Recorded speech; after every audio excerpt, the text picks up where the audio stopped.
Ghost World with Mami. Welcome back our new episode.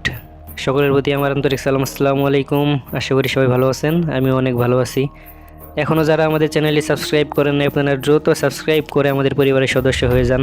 আপনারা সরাসরি হোয়াটসঅ্যাপের মাধ্যমে আপনাদের ঘটনা পাঠাতে পারবেন, হোয়াটসঅ্যাপ নাম্বার ডিসক্রিপশনে দেওয়া আছে। তাহলে চলুন আর দেরি না করে সরাসরি ঘটনায় চলে যাচ্ছি। Ghost World with Mami. ঘটনা যিনি পাঠিয়েছেন তিনি তার নাম ঠিকানা প্রকাশে অনিচ্ছুক, তাই আমরা তার নাম ঠিকানা প্রকাশ করছি না।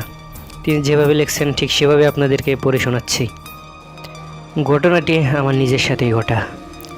একদিন বিকালে আমি বাজারে যাই কিছু জিনিস কেনার জন্য। বন্ধুদের সাথে আড্ডা দেওয়ার জন্য বাজার থেকে বের হতে আমার অনেক লেট হয়ে যায়। ঘড়িতে সময় তখন রাত 12টা পার হয়ে গেছে। তখন আমি বাজার থেকে বের হই আমার বাড়ির উদ্দেশ্যে। আমার বাড়িতে যাওয়ার আগে অনেক বড় একটা বাড়ি আছে, যে বাড়িটা পার হয়ে কিছু চাষের জমি, তারপর আমার বাড়ি। তো আমি যখন সেই বড় বাড়ির কাছে, হঠাৎ একটি বিড়াল আমার সামনে এসে দাঁড়ায়। বিড়ালটির রং ছিল একদম সাদা। বিড়ালটি আমার রাস্তা আটকে দাঁড়ায়। আমি বিড়ালটিকে পাশ কাটিয়ে সামনের দিকে চলে যাই। আবারও বিড়ালটি আমার সামনে এসে দাঁড়ায়। এবারও আমি বিড়ালটিকে পাশ কাটিয়ে আবারও সামনের দিকে চলে যাই। কিছু দূর যাওয়ার পর যখন সেই বড় বাড়ির মাঝামাঝি চলে আসছি, ঠিক তখন আবারও বিড়ালটি আমার রাস্তার সামনে এসে দাঁড়িয়েছে। এবার আমার অনেক রাগ হয়। এই রাগের কারণে বিড়ালটিকে আমি সজোরে এক লাথি মারি। আর লাথি দেওয়ার কারণে বিড়ালটি রাস্তার নিচে পড়ে যায়। তারপর আমি আবার আমার মতো করে বাড়িতে যাচ্ছি। কিছু দূর যাওয়ার পর আবারও দেখি সামনের দিক থেকে সেই বিড়ালটি আমার দিকে আসছে। এবার সেই বিড়ালটি আমার পায়ের কাছে এসে আমার পায়ে আঁচড় দেওয়া শুরু করছে। আমি তখন ভয় পেয়ে যাই। আমি বিড়ালটিকে আবারও সজোরে লাথি দেই। বিড়ালটি আবারও রাস্তার পাশে চলে যায়। কিছু দূর যাওয়ার পর আবারও সেই বিড়ালটি আমার সামনে এসে দাঁড়ায়। তবে বিড়ালটি যখন আবারও আমার সামনে এসে দাঁড়িয়েছে, তখন বিড়ালটি আর বিড়ালের রূপে ছিল না, এটি একটি ভয়ঙ্কর অবয়বের রূপ নিয়েছিল। সেই অবয়বটি আমাকে বলতেছে, তুই আমাকে কেন আঘাত করলি? আমি তো তাকে দেখে অনেক ভয় পেয়ে যাই। তো আমি বাড়ির দিকে দৌড়ানোর চেষ্টা করি, কিন্তু অবয়বটি আমার ঠিক সামনে দাঁড়িয়েছিল।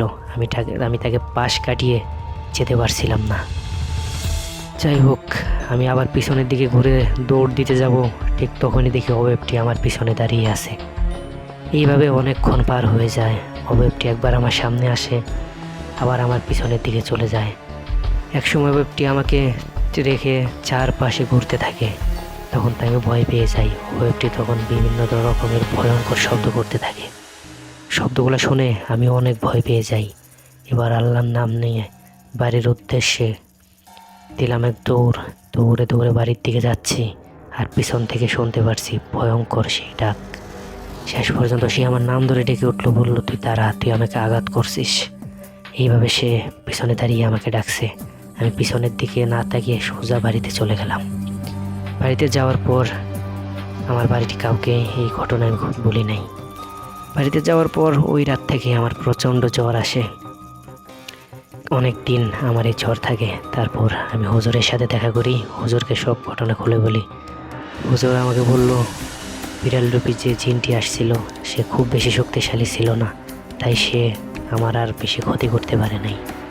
তো যাই হোক, মহান আল্লাহ তাআলার অশেষ রহমতে কিছুদিন পর আমি সুস্থ হয়ে যাই।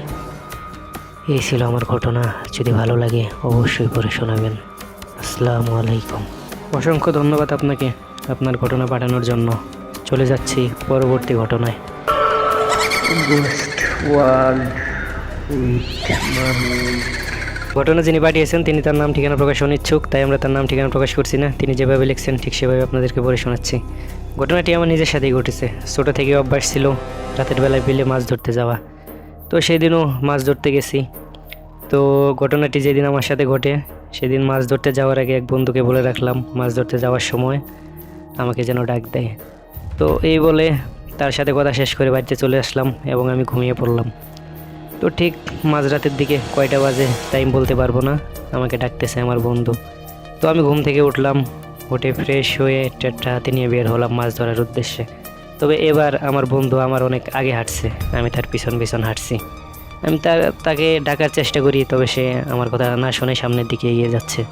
আমি আবারও তাকে ডাকার চেষ্টা করি, সে আমার কোনো কথায় সাড়া দেয় না। সে তার মতো যাচ্ছে, আমি পিছন পিছন যাচ্ছি। তো আমি কিছু মাছ পাই, তো মাছগুলো আমার ব্যাগে রেখে আবারও তার সাথে হাঁটার চেষ্টা করি, কিন্তু তার হাঁটার গতি যেন অনেক বেশি ছিল, আমি তাকে ধরতে পারছিলাম না। আমি তার পিছনে পিছনে যাচ্ছিলাম, তবে তাকে ধরতে পারছিলাম না। তো এইভাবে যেতে যেতে প্রায় বিলের ঠিক মাঝখানে চলে আসছি। সেই সময় হঠাৎ সে দাঁড়িয়ে পড়ে এবং সে দাঁড়িয়ে তার কাছে আমাকে যেতে বলে। আমি তার কাছে যাই, তো দেখি ঠিক আমার বন্ধু। তো সে আমাকে বলে বিলের মাঝখানের দিকে যেতে, ওইখানে অনেক মাছ পাওয়া যাবে। তো আমিও তার কথা মতো তার সাথে বিলের মাঝখানের দিকে যেতে থাকি। তো যেতে যেতে এক পর্যায়ে আমরা পানিতে নেমে যাই। তো যখন পানিতে নামি তখন আমি তাকে জিজ্ঞেস করি যে আমরা পানিতে কেন নামলাম। সে আমাকে বললো কোনো কথা না বলে তার সাথে যেতে। তো এবার আমার একটু সন্দেহ হলো যেটা কি আমার বন্ধু না অন্য কেউ। আমি কিছুক্ষণ দাঁড়িয়ে রইলাম। তো কিছুক্ষণ দাঁড়িয়ে থাকার পর দেখি আমার বন্ধু আমাকে রেখে একটু সামনে চলে গেছে। তো এখানে যাওয়ার পর সে আমাকে ডাকে, তবে এবার আর আমি তার ডাকে সাড়া না দিয়ে পিছনের দিকে চলে আসি। তো কয়েকবার ডাকার পর সে যখন আমার দিকে ঘুরে তাকায়, দেখি যে এটা আমার কোনো বন্ধু না, অন্যরকম একটা অবয়ব, ভয়ঙ্কর একটা অবয়ব। সে আমাকে ডাকছে তার কাছে যেতে। তো এবার আমি অনেক ভয় পেয়ে যাই। ভয় পেয়ে আমি বাড়ির দিকে দৌড়ানোর চেষ্টা করি। সেই অবয়বটিও আমার পিছনে পিছনে দৌড়ে আসে। এইভাবে কতক্ষণ দৌড়িয়েছে জানি না, হঠাৎ কিছুর সঙ্গে ধাক্কা লেগে আমি পানিতে পড়ে যাই। তো তারপর থেকে আমার আর কিছু মনে নাই। আমার যখন জ্ঞান ফিরে তখন দেখি আমি আমার বাড়িতে। তো পরের দিন সকালে আমার আম্মার থেকে সব ঘটনা শুনতে পেলাম যে মাছ ধরতে যাওয়া কিছু লোক নাকি আমাকে বাড়িতে নিয়ে আসছে। তো তারপরে কিছুদিন অসুস্থ ছিলাম। কিছুদিন অসুস্থ থাকার পর মহান আল্লাহ তাআলার অশেষ রহমতে সুস্থ হয়ে যাই। এই ছিল আমার ঘটনা। যদি ভালো লাগে অবশ্যই পরে শোনাবেন। আশা করি ঘটনাটি আপনাদের ভালো লাগছে। ঘটনাটি কেমন লাগলো অবশ্যই আপনারা আপনাদের মতামত জানাবেন। আপনারা কেমন ঘটনা পছন্দ করেন অবশ্যই আপনারা কমেন্টে আপনাদের মতামত জানাবেন। আর আপনারা সরাসরি হোয়াটসঅ্যাপের মাধ্যমে আপনাদের ঘটনা পাঠাতে পারবেন। তো আজকে এই পর্যন্তই, আবার দেখা হবে নতুন এপিসোডে। আসসালামু আলাইকুম, ভালো থাকবেন সবাই, আল্লাহ হাফেজ।